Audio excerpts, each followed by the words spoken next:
several processes must be developed in parallel to allow the emergence of a true democracy.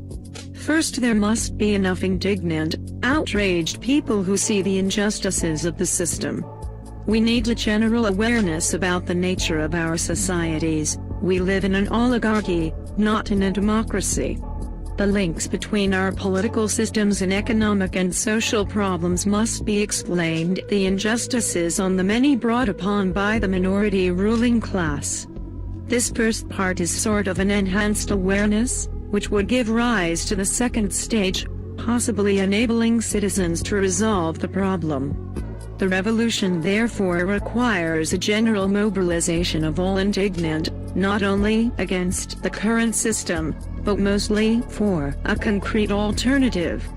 Thus the 15M movement in Spain with its slogan, Real Democracia, Real Democracy Now, drew the bright and inspiring line that all popular protest movements were then going to follow.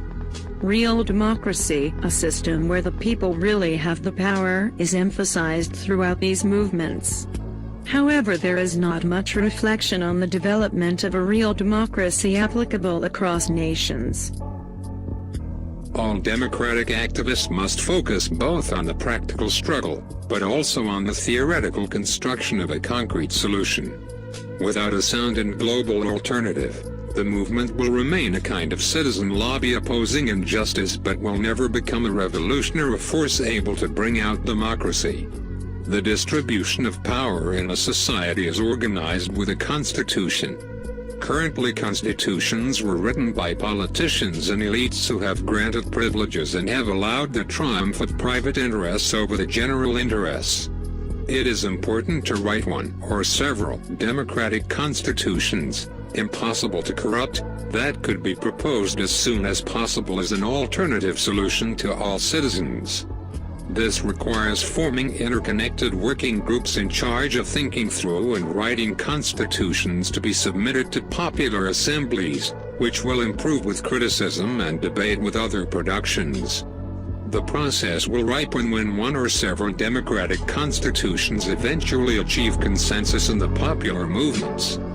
The final step, the overthrow of existing institutions and the establishment of the new system, could then be considered. As you can see, the revolutions in which the intended social project had not been clearly defined by a constitution, a predefined organization of powers, were all recuperated, the Soviets in the USSR, the revolutions of the Arab Spring, the French Revolution, and so on.